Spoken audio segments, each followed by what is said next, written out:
Bonjour à vous tous, donc un nouveau tuto sur la l'Audi A3 de ma compagne. Donc il n'y a pas longtemps j'ai changé l'embrayage et démonté la boîte de vitesse. Donc il y avait un problème au niveau de la butée, j'ai l'embrayage, bon j'avais remis à neuf. Mais la connerie que j'ai fait c'est que j'ai pas changé le volant moteur car c'est un bimasse. Donc ça fait pas très longtemps, j'entends un clac clac clac clac clac au ralenti par moment. Et donc par déduction, il y a pas mal de personnes qui me disent ouais ça c'est ton volant bimasse. Donc je veux pas prendre le risque de perdre la transmission ou de péter la boîte ou le moteur. Donc qu'est-ce que je vais faire? C'est que je vais carrément redéposer la boîte. Donc si ça vous arrive, changez-le carrément. Un volant bimasse ça coûte très très cher. C'est pour ça qu'on n'avait pas voulu le faire à ce moment-là. Ça c'est la grosse bêtise. Parce que j'ai vu qu'il y avait pas spécialement de jeu dedans. Et puis le bruit était parti. Hein. Mais là, le problème, c'est qu'il revient. Donc, un volant bimasse, ça, chez AD, il faut compter quand même 562 € de mémoire.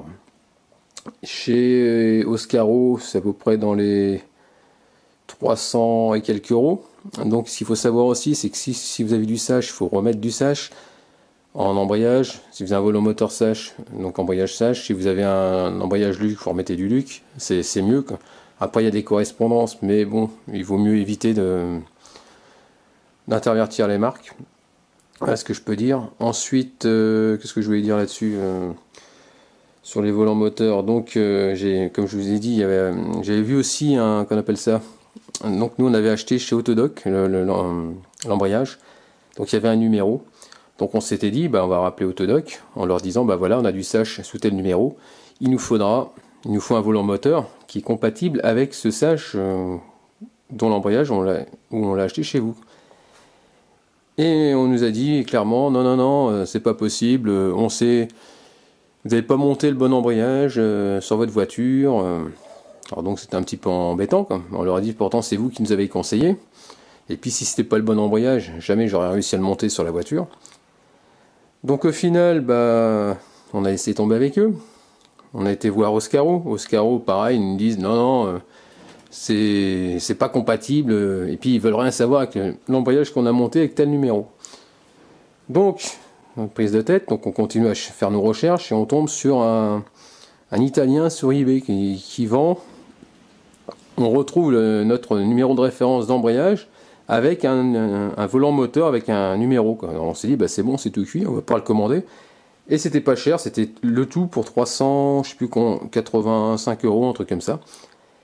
Et c'est 300, donc on s'était dit, oui, mais lui il a le volant moteur, on va pas rechanger l'embrayage, donc ça nous embêtait d'en mettre encore 400 balles, quoi. Et au final, on a relevé le numéro chez l'Italien du numéro du volant moteur, on a fait une recherche, et on a trouvé sur un site, je me souviens plus, c'était... je vous le dirai plus tard parce que je m'en souviens plus. Je sais que ça finissait par One, mais je me rappelle plus exactement. Et on l'a trouvé à 250 €. Donc je vous mettrai les références. Ce que je vais faire aussi, c'est que je vais redémonter la boîte. J'ai déjà fait une vidéo là-dessus, donc je vais pas refaire vous remontrer comment on dépose la boîte. La seule chose que je vais faire de différent, c'est que je vais pas vidanger ma boîte parce que je l'ai vidangée dernièrement. Et comme c'est une tulipe, il y a le cardan qui est pris sur une tulipe, on risque pas de faire couler de l'huile par terre. Donc voilà, c'est ça que je voulais dire. Donc moi, ce coup-ci, je vais pas vidanger.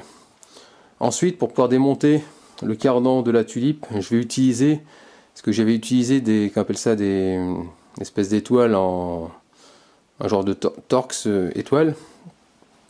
Non, c'est même pas du Torx, attendez, je vais vous montrer. Je me souviens plus exactement. J'avais utilisé ce type de clé de mémoire et j'ai acheté mieux. J'ai acheté ça. Hop. Non, c'est pas là-dedans, c'est là-dedans de mémoire. Voilà. C'est des douilles. Oui, des douilles avec. Ça sera beaucoup plus facile au bout d'un cardan, au bout d'un cliquet, pardon, avec une rallonge et plus de force. Donc j'ai acheté ça. Je me souviens plus, donc c'est Croft Tools, hein, vous pouvez voir la marque. Je vais pas payer ça bien cher, mais bon, le principal c'est que j'arrive à démonter plus rapidement. Donc il y aura ça comme différence par rapport à la vidéo dernière. Donc c'est parti, je refilme pas le démontage de la boîte. Je vous montrerai la dépose du volant moteur simplement, et je vous mettrai le lien pour que vous puissiez voir la dépose de la boîte tranquillement. Allez, c'est parti. Donc ça y est les amis, la boîte est prête à tomber. Donc j'ai mis à peu près 3h30 pour tout dessaper. Donc j'ai accroché donc ma crémaillère pour pas qu'elle pende de trop. Donc on peut voir le bout là-bas. J'ai enlevé les supports moteurs, cric en dessous. Là j'ai pas fait la même connerie que l'autre fois. Je vais pas accrocher mon moteur.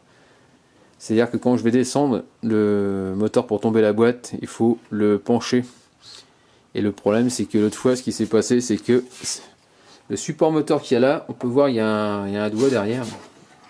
Il rentre dedans et le problème c'est qu'il a glissé et le moteur il est tombé de 10 cm plus bas, quoi.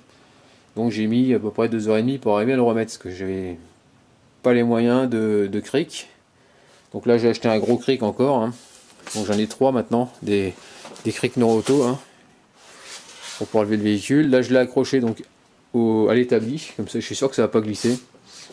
Et puis voilà quoi. Donc là maintenant je vais descendre la boîte et après je vous montrerai pour le volant moteur comment le défaire. Par contre je pourrais pas le serrer au couple parce que normalement ça sert à 60 kg je crois si j'ai pas de bêtises. Et j'ai pas ce qu'il faut, donc je vais serrer assez fort quoi. Donc voilà quoi. Allez c'est parti, j'enlève les vis autour de la boîte et puis je la tombe. Donc ça y est, la boîte est par terre. C'est enfin fini, fini le démontage. Donc là maintenant il ne reste plus que le plateau d'embrayage, l'embrayage à dégager et le volant moteur. Donc c'est ce qu'on voit avec qu'on appelle ça la couronne dentée, hein. C'est ça qu'il va falloir démonter prochainement. Donc demain je vais revoir mon volant moteur. Donc j'aurais plus qu'à changer cette saloperie, hein. Et puis voilà quoi. Allez, rebonjour, bonjour, donc me voilà pour ce matin, j'ai reçu enfin mon volant moteur Sash. Donc il vient de chez Cater Car, donc c'est AR Tech, T-E-C-H, One, O-N-E. Donc voilà, donc 250 € sur ce site là, au lieu de 600, ouais 600 €, un truc comme ça. Ici c'est les vis, donc pour pouvoir le démonter il vous faudra, avec force, l'idéal c'est ça, avec un carré, hein. La douille qui est carrément dessus, c'est du M12. Donc voilà, allez c'est parti. Donc je vais tomber maintenant l'embrayage et ensuite j'aurai accès aux vis du volant moteur. Ah voilà, je suis un petit peu en galère, donc regardez déjà mon jeu, vous avez vu? Voilà le bruit qu'il faisait, c'est le volant moteur, hein. On voit bien qu'il y a un problème, mais le problème c'est que j'ai pas accès aux vis, je suis un petit peu en galère et je ne sais pas comment faire, donc il faut que je trouve la solution. Bon les amis, c'est une vraie galère, une galère de chez galère. Donc j'ai tapé au début, en tapant ici là sur les côtés, de façon, j'avais réussi quasiment à me retrouver avec les vis en face des trous, sauf qu'il y avait un petit décalage de pas grand chose qui m'enquiquinait. Et ça fait, j'ai mis quasiment autant de temps à faire ce double qu'à tomber la boîte, quoi. Donc j'en ai eu marre, j'ai pris la disqueuse et puis j'ai commencé à tout découper. Donc faut faire gaffe au vilebrequin bien sûr. Faut faire gaffe de ne pas entailler les vis. Et puis voilà quoi. Donc donc là je vais essayer d'y aller pour desserrer tout ça, quoi. Donc voilà, donc ici vous avez, vous voyez la partie en plastique. Vous avez le capteur PMH, tout ça, qui est juste derrière, donc faites gaffe de ne pas l'endommager en retirant votre volant moteur. Donc là maintenant, on va tout nettoyer. On va vérifier que, on va mettre, comment dire, du nettoyant franc, bien nettoyer correctement. Et ensuite, on va remettre l'autre volant moteur. Donc voilà, ça c'est le volant moteur quand il est neuf. Donc on peut voir que les trous sont bien en face. C'est ça que je voulais vous montrer. Ensuite, quand le volant moteur il est mort, ce qui se passe, c'est que ça vient... Attendez, j'ai dû faire une vidéo là-dessus, attendez.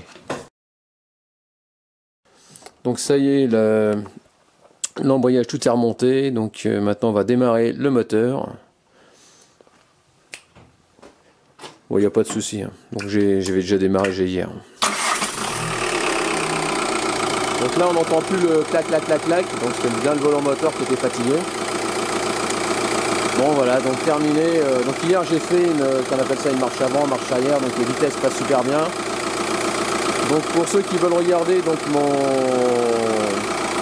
qu'on appelle ça. Pour ceux qui veulent regarder donc le démontage de l'embrayage pas à pas, j'avais fait une vidéo, c'est pour ça que j'ai pas tout remontré, je m'étais attardé plus sur le volant moteur. Donc voilà ce que je voulais vous dire. En gros, quand le volant moteur il est secoué, vous voyez la partie là, elle vient obturer, donc on voit la vis qui est juste cachée derrière. Donc l'idéal, soit vous tapez dessus et vous arrivez à le tourner, mais ça prend énormément de temps, beaucoup de fatigue. Ou alors vous optez comme moi, c'était à la découpe carrément. Vous découpez tout autour à la disqueuse et vous avez accès aux vis. Et après vous retirez. Ça c'est la méthode plus brutale. Et comme j'y arrivais pas, bah forcément j'ai dû opter pour celle-là. Après à peu près 5 heures d'acharnement où ça venait pas, j'étais patient et après bon bah il fallait trouver une solution, donc j'ai découpé. Donc voilà, terminé pour ce tuto. En espérant qu'il vous a plu. N'hésitez pas à me laisser des commentaires avec des j'aime ou j'aime pas. Mais en tout cas, surtout, quand l'embrayage, vous changez l'embrayage, c'est un bimas, changez ce volant moteur. Je vous mettrai le lien, bien sûr, du volant moteur et de la vidéo aussi pour le démontage de l'embrayage pas à pas. Allez, à bientôt, ciao!